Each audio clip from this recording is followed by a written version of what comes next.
La Voz del Archivo, un podcast del Archivo General de la Nación.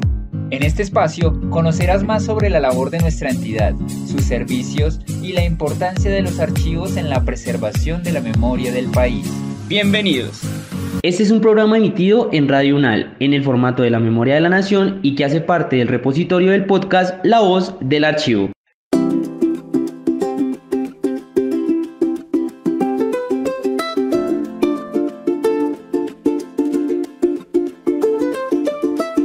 Bienvenidas y bienvenidos a otro episodio de la Memoria de la Nación. Gracias por conectarse cada semana a este espacio lleno de historia, archivos y memoria.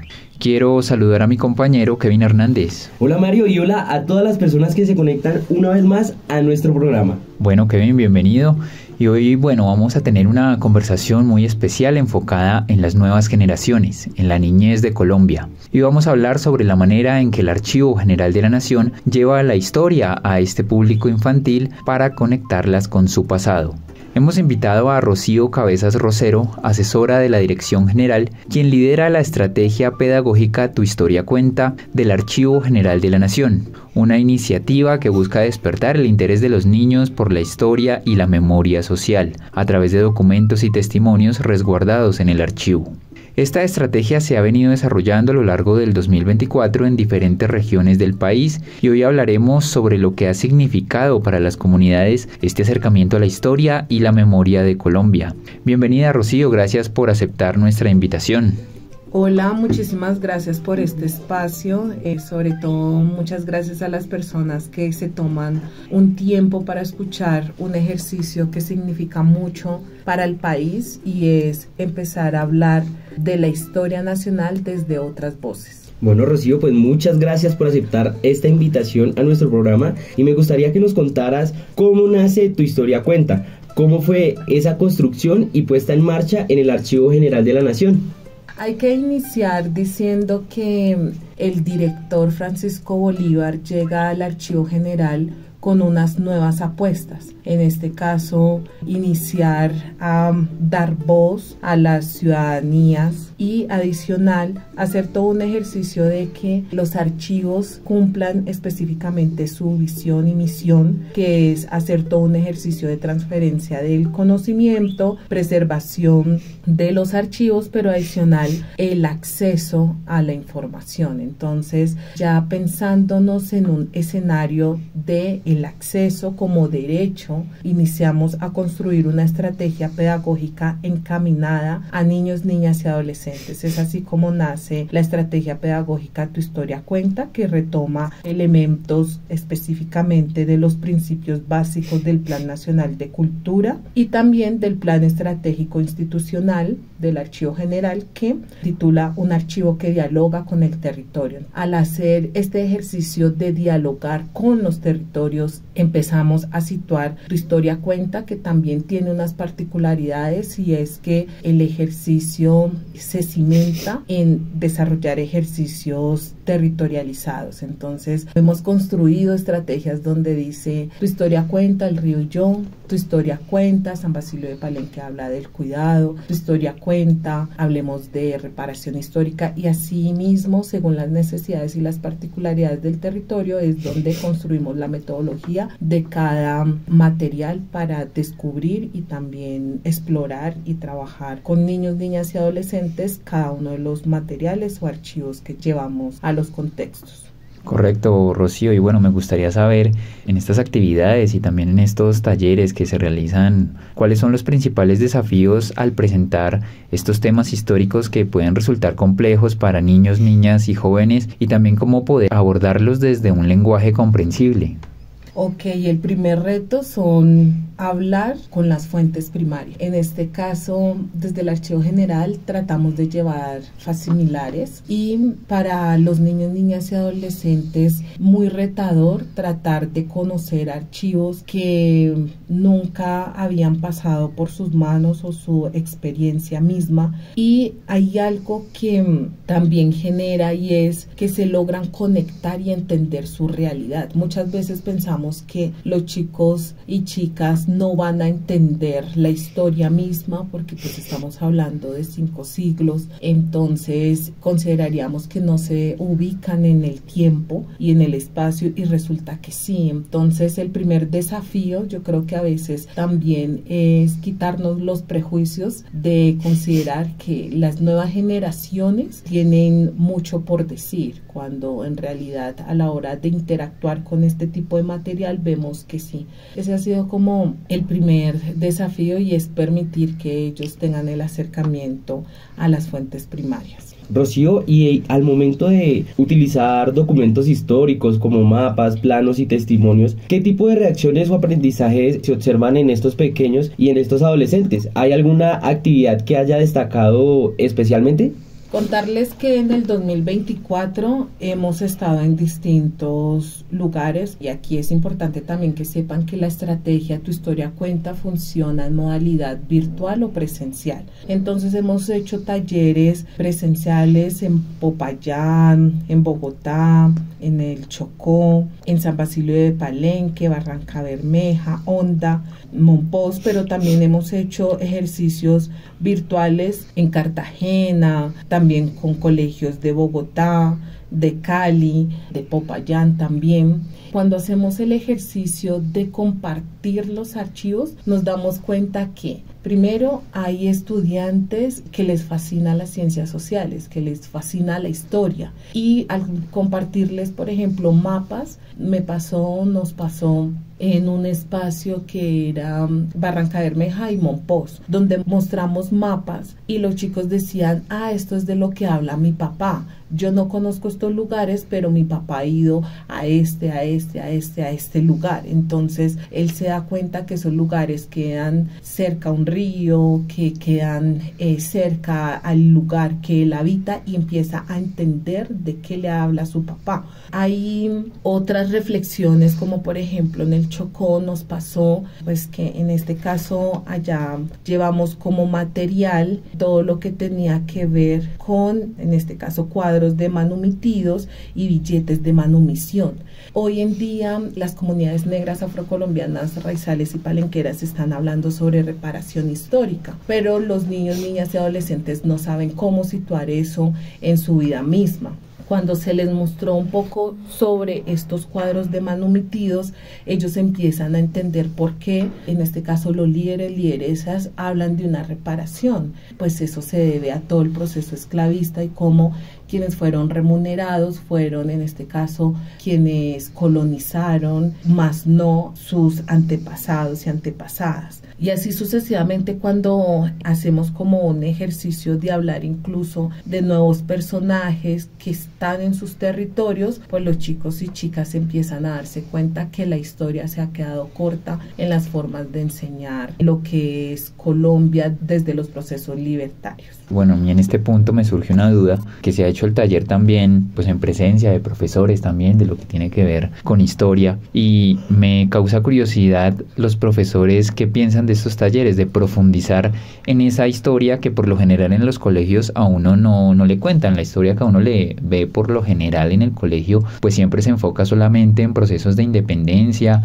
próceres, pero no hay una historia más profunda, incluso que toque esa misma realidad de las personas y de esas comunidades. Por ejemplo, nos pasó en Honda. Un docente de ciencias sociales, cuando le suministramos los archivos a los estudiantes, él era que disfrutaba más de ver los archivos, el docente. Él miraba y empezaba a contrastar lo que les enseñaba a sus estudiantes ya con las fuentes directas, fuentes primarias. Entonces él lo que nos decía era que una cosa es lo que se lee en los textos o en los procesos de investigación que hacen los docentes, y otra es poderlo contrastar con las fuentes directas. Y se sentía como muy motivado y empezaba a explicarles a los estudiantes: recuerdan lo que yo les decía, esto tiene que ver con este mapa, tiene que ver con este dibujo, con este boceto, con esta fotografía. Entonces identificamos que los docentes empiezan también a situar las fuentes frente a los procesos de enseñanza-aprendizaje.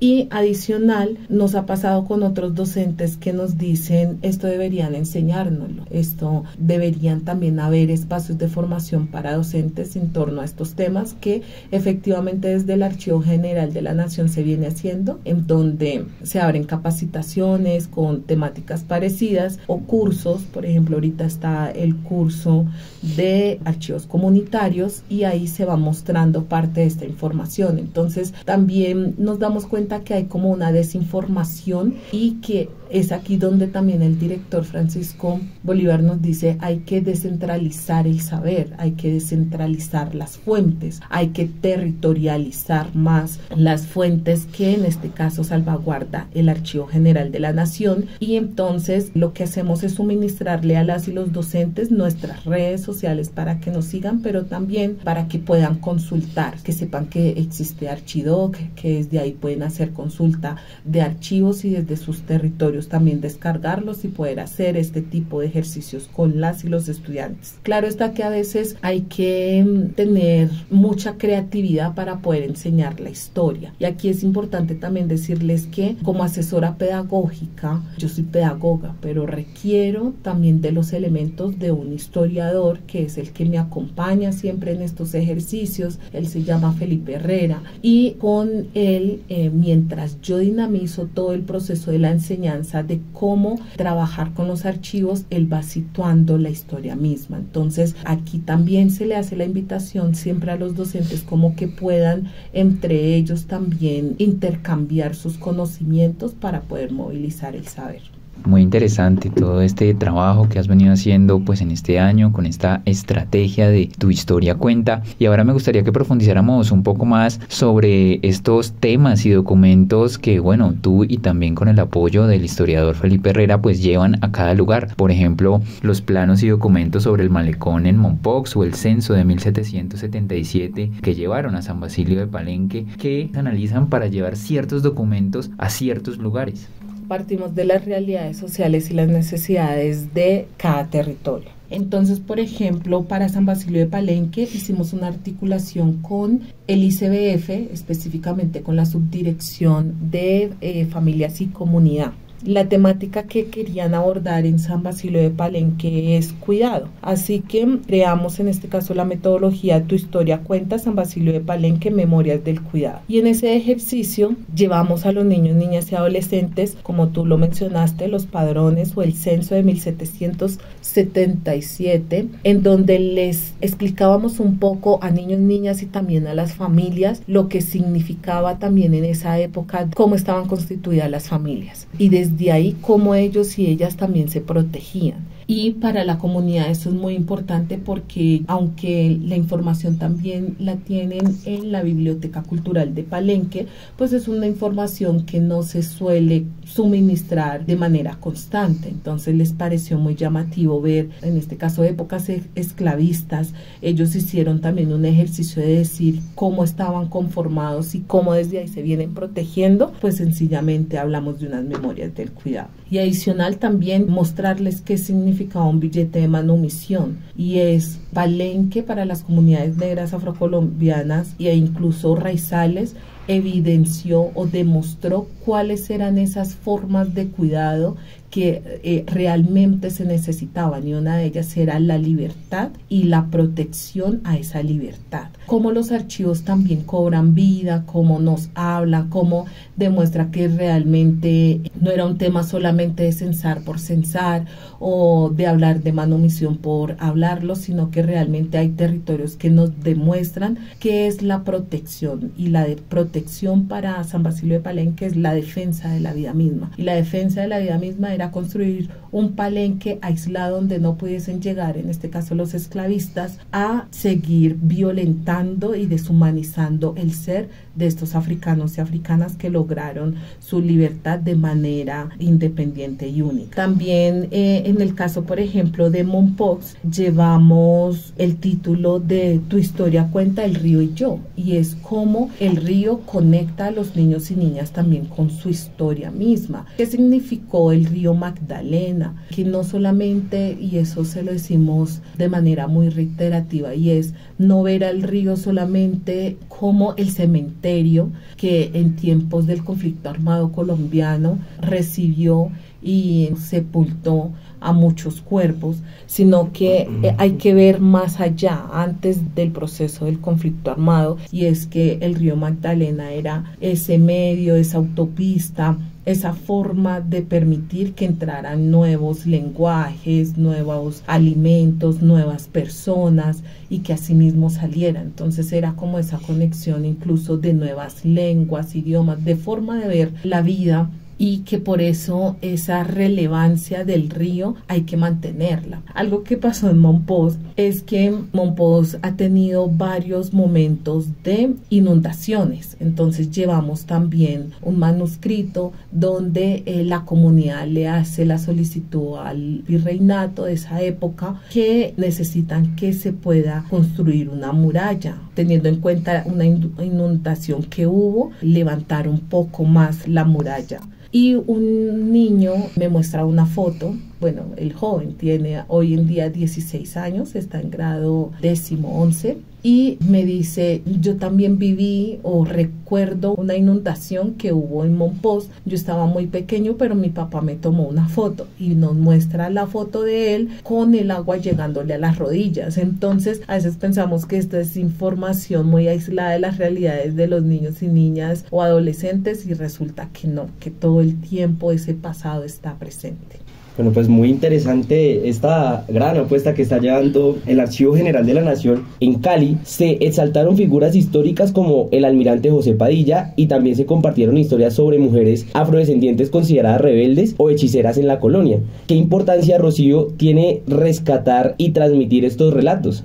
A lo largo de los acompañamientos tratamos de visibilizar distintos personajes. Efectivamente, hemos hablado de hombres y mujeres que le han apostado a los procesos de resistencia, pero también a los procesos libertarios de Colombia. Cuando les llevamos a los chicos historias o fotografías, como por ejemplo la de José Prudencio Padilla o Manuel Saturio Valencia, Juan José Nieto Gil, y empezamos a situarles cómo ellos apostaron a la liberación o a los procesos independistas de Colombia, los chicos nos dicen, yo no sabía, nunca había escuchado de ese personaje. Cuando empezamos a decirles que es importante reconocerlos porque ellos también le apostaron, al igual que Simón Bolívar, y que hay que también hablar de qué generó Simón Bolívar, qué tratados incluso de paz, qué articulaciones también generó con otros hombres, y en este caso hombres negros tanto del Caribe como del Pacífico, y que no se les reconoció a lo largo de la historia. Pues en estos ejercicios tratamos de mostrarles a los chicos esos personajes que realmente le apostaron a lo que es Colombia hoy. Y algo que por ejemplo nos pasó en Onda es que llevamos uno de los personajes que fue José Prudencio Padilla, como él desde las batallas con Maracaibo también le apostó a ese proceso independentista. En ese ejercicio de enseñarles hay varios estudiantes que son de Venezuela. Ellos sí conocen la historia de Padilla, que a ellos les enseñaron sobre la batalla. Nosotros llevamos un mapa sobre la batalla de Maracaibo y empezaron a situarse y a ubicar. Y les estoy hablando de niños y niñas de grado quinto, que a veces consideramos que en estas edades y en estos grados los chicos no están prestando atención a que se les está enseñando. Pero no fueron solamente estudiantes venezolanos, también fueron estudiantes de Colombia, específicamente de estas regiones. También nos pasó en Barranca Bermeja, que habían unos niños que tenían muy claro este proceso de conocer de otros héroes de la patria, y esto se debe porque sus rectores o coordinadores son personas afrodescendientes que también vienen impulsando el tema de la Cátedra de Paz, de la Cátedra de Estudios Afrocolombianos, y desde ahí a los niños les vienen enseñando otras narrativas. Nos hemos dado cuenta también que han existido a lo largo de la historia mujeres que fueron esclavizadas, que también exigieron su derecho a la libertad. Es muy curioso ver cómo en esa época venían hablando sobre hechicería, pero realmente ellas hablaban de cuáles serían como esos menjurjes o esas bebidas y demás que podían servir para la sanación o la cura de algo particular. Estamos hablando de sabedoras, estamos hablando de parteras que en ese entonces eran ya catalogadas como hechiceras, pero que ellas era algo que pues ya traían también de sus lugares originarios africanos y eran saberes que los contrastaban específicamente con plantas, con la naturaleza misma, pero pues que eran satanizados porque eran otras formas, otros lenguajes de ciencia, específicamente de salvaguardar incluso la historia misma de esas comunidades. Entonces han jugado un papel muy importante porque si bien no se las menciona del todo, pues cuando se revisan estos archivos, los manuscritos y demás, empezamos a identificar que ellas ya venían haciendo procesos incluso de exigencia de sus derechos y exigencia de la libertad. Pues muy interesante todo lo que nos has contado en este programa del día de hoy. Pues lamentablemente por cuestiones de tiempo no pudimos abordar todas las temáticas que teníamos planteadas, pero no me gustaría irme sin preguntar ya por último, estamos llegando al final de este año, me gustaría saber qué planes hay en el Archivo General para dar continuidad o incluso expandir esta estrategia pedagógica en el próximo año, en el 2025. Desde el Archivo General de la Nación estamos muy motivadas en el desarrollo de estas estrategias y ejercicios de sensibilización y humanización frente a cómo interactuar con los archivos. Entonces, le estamos apostando para que en el 2025 hablemos de una estrategia pedagógica integral que es generar que varios de los programas y subdirecciones tengan acciones relacionadas con el proceso de formación. La idea es que podamos contar con escenarios sobre la enseñanza de archivos comunitarios, que son los cursos que en este caso lo vienen dinamizando la subdirección del Sistema Nacional de Archivos y de Política Archivística. Entonces, estos van a ser ejercicios que más adelante van a seguir saliendo cursos para que docentes interesados en conocer más archivos, y no es solamente docentes de ciencias sociales o de historia, sino docentes en general que quieran conocer sobre cómo enseñar la historia desde archivos que tengan en sus contextos, pueden entonces ser parte de estas capacitaciones y cursos. También vamos a tener ejercicios de formación y capacitación tanto a funcionarios externos como internos, porque nos hemos dado cuenta que hay funcionarios también interesados en este tema sobre cómo hablan los archivos, por ejemplo los archivistas, y pues al interior consideramos que esto está muy encaminado, atado a los derechos humanos, a impulsar uno de los fondos que también como colombiano nos está retando, y es saber sobre las historias de la Comisión de la Verdad. Este es un fondo que queremos que también la ciudadanía se apropie de él. Por ello vamos a hacer un ejercicio al interior de la entidad para conocer muy bien cada archivo y sacarlos de la mejor manera en los procesos de formación al exterior. También dentro de los ejercicios pues vamos a hacer articulaciones con otros procesos, pues se empiecen a involucrar también los estudiantes universitarios, los normalistas, incluso sabemos que en el SENA están cursando específicamente un programa sobre archivística y es necesario pues que ellos también estén muy en sintonía con lo que hacemos como Archivo General de la Nación. Y bueno, por supuesto pues sigue la estrategia Tu Historia Cuenta, que es ese diálogo ya con el gremio educativo, tanto con niños, niñas, adolescentes, pero también con docentes que quieren aprender un poco sobre cómo dinamizar, pedagogizar, empezar a enseñar la historia desde unos archivos que a veces consideramos que son difíciles de comprender, pero que no son difíciles, sino que hay que buscarle en este caso la forma para que los niños, niñas y adolescentes hagan ese ejercicio de comprender el pasado con su presente y desde ahí ver cómo eso puede también contribuirle a un futuro. Quiero cerrar con una frase de un estudiante de grado 9, porque a veces consideramos que no es mucho lo que se deja, pero realmente sí es demasiado. Entonces, este estudiante nos dice: Estas actividades son importantes porque recordamos la historia y todo lo que ha pasado en los últimos 5 siglos, como la conquista y la independencia. El río y el mar se juntan. Y aquí cuando hablamos incluso del mar, estamos apostándole a ver cómo también empezamos a hablar del mar y yo. Este año nos hemos situado mucho en el río y yo, entonces vamos a ver cómo empezamos a llegar a otros territorios donde se encuentra y empezamos a hablar también de las memorias del mar. Como asesora pedagógica, soy de Tumaco, Nariño, y eso también marca otras formas de enseñar la historia y es lo que a mí me gustaría aprender estando en la ciudad o estando en la ruralidad. Muchas gracias por la invitación. Gracias, Rocío. Bueno, pues muy interesante todo lo que nos cuenta. Y también me parece pues una manera muy buena, muy oportuna de potenciar esos procesos de aprendizaje en las regiones. Bueno, ya para cerrar, les queremos recordar a nuestras y nuestros oyentes que en nuestro canal de YouTube AGN Colombia pueden encontrar todos los programas que hemos hecho de la memoria de la nación, en nuestro podcast La Voz del Archivo, para que también estén muy pendientes de todos los contenidos que realizamos semana a semana. De esta manera llegamos al final de este episodio en la memoria de la nación, un programa realizado por el Archivo General de la Nación y transmitido a través de Radio UNAL. Muchas gracias a Rocío y nos escuchamos en un nuevo episodio. Hasta pronto.